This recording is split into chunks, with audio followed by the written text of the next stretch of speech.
I still was born when there were landlines, so FaceTime is still a trip for me. So what is your take on mobile phone technology and social media?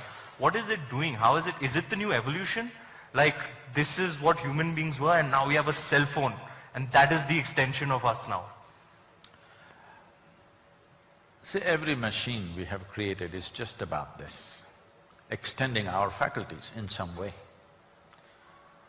We have visual capabilities, so we have a telescope and a microscope.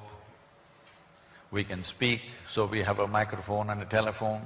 Like this, every technology is just an extension of our existing faculties.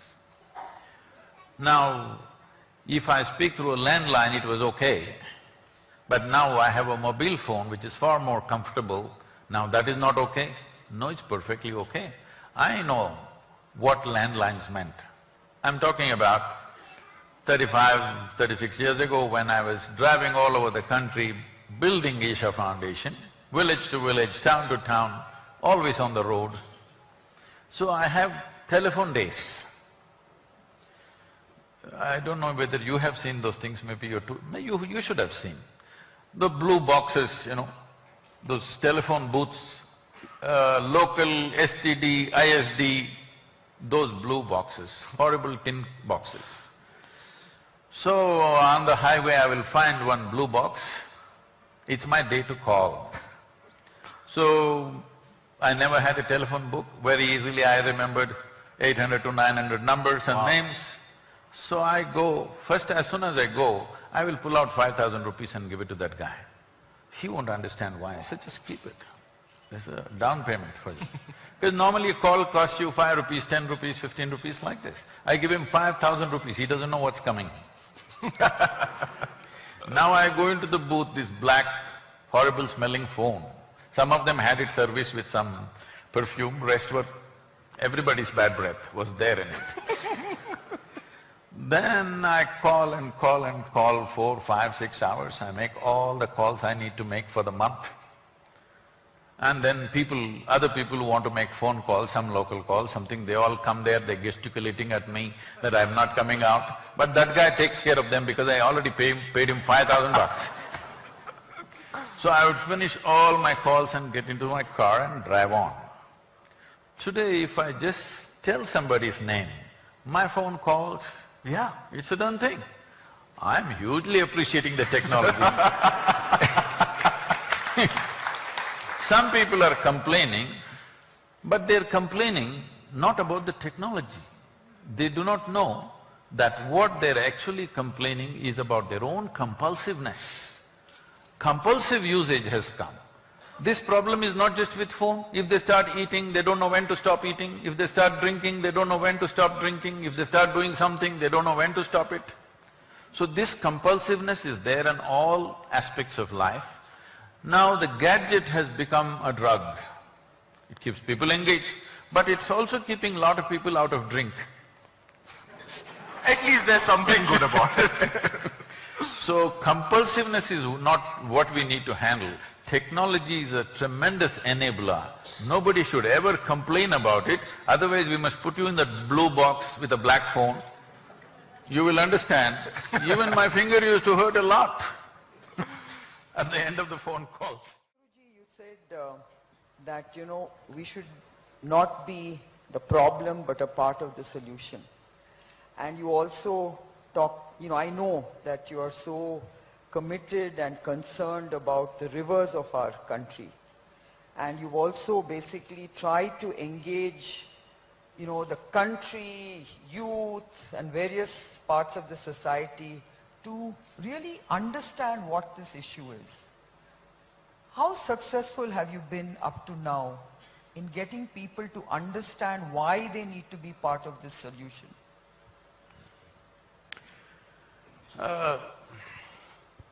That last part of the question I like because making people understand is the biggest problem. As you know, that you were also part of that rally, when I started speaking about rivers, you won't believe, at least 20 to 25% of the media across the country went on reporting that Sadhguru wants river linking to happen. I went on saying this is not about river linking, this is about river revitalization. Ah, yes, river linking.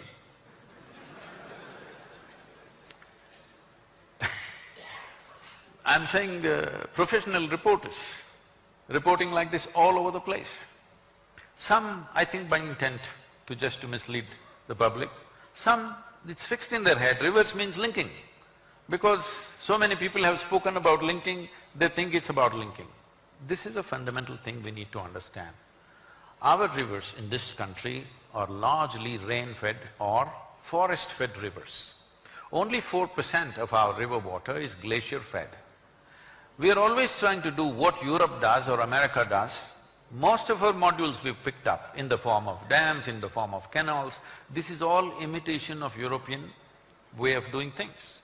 But they are temperate climates. Here we have only 40 to 48 days of precipitation or rain in a year. These 48 days of rain that comes down, we are supposed to preserve in the land for 365 days. The only and only way you can do this is to enrich the soil and keep it in shade. There is simply no other way. There is no great technology involved in this. It needs a forest. The land should be full of humus and there should be shade. Only then rivers will flow. There, for example in Europe, the precipitation is anywhere between 180 to 190 days in a year. And their precipitation is not in the form of rain, it is in the form of snow. If 1 foot of snow falls, it will take another 15, 20, 30 days sometimes to melt and slowly drip in. If you count that also as precipitation, those number of days where it's dripping in, then the precipitation goes up to 230 to 240 days. So 240 days of precipitation, 45 days of precipitation. Can you address these two problems the same way? Then immediately people will jump and say, you know, Israel is doing a great job. Please understand, Israel is transforming desert into a fertile land. We are transforming a very fertile land into a desert. These are two different things.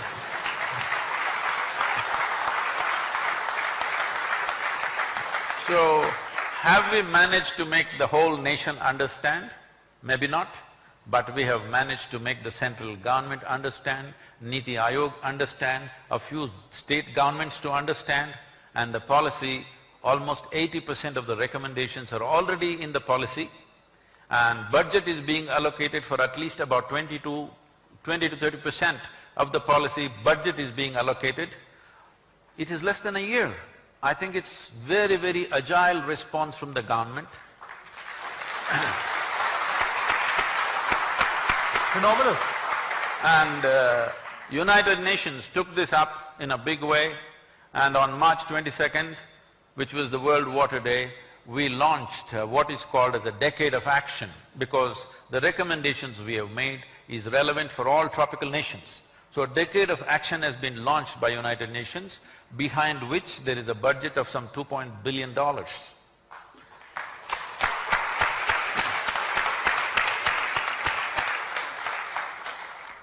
So where people should understand, they have understood, rest of the population also should understand, it's very important.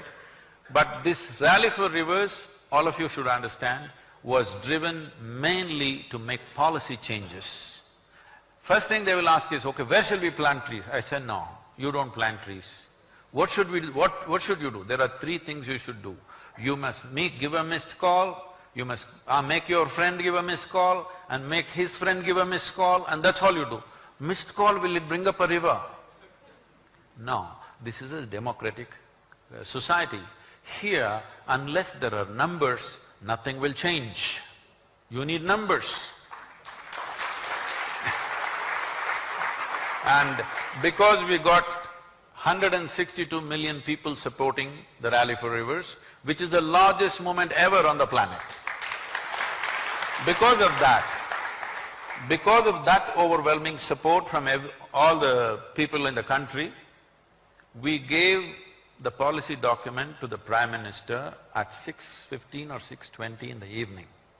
Next day morning by about 11 o'clock, we get a call from the PMO saying, Prime Minister has formed a special cell and they want a soft copy of the policy. I thought, that's fantastic. That's never happened in this country before.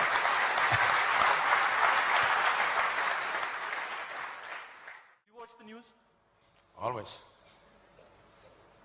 I get depressed sometimes. A lot of people think the ostrich trick will work. Ostrich trick does not work with life. If you're living in a protected atmosphere, it may work for some time. Hiding from the realities of life is not an answer. So, do I get to watch the news every day? Maybe not, but I keep abreast of news some way. But about your concern about will I be able to keep this up?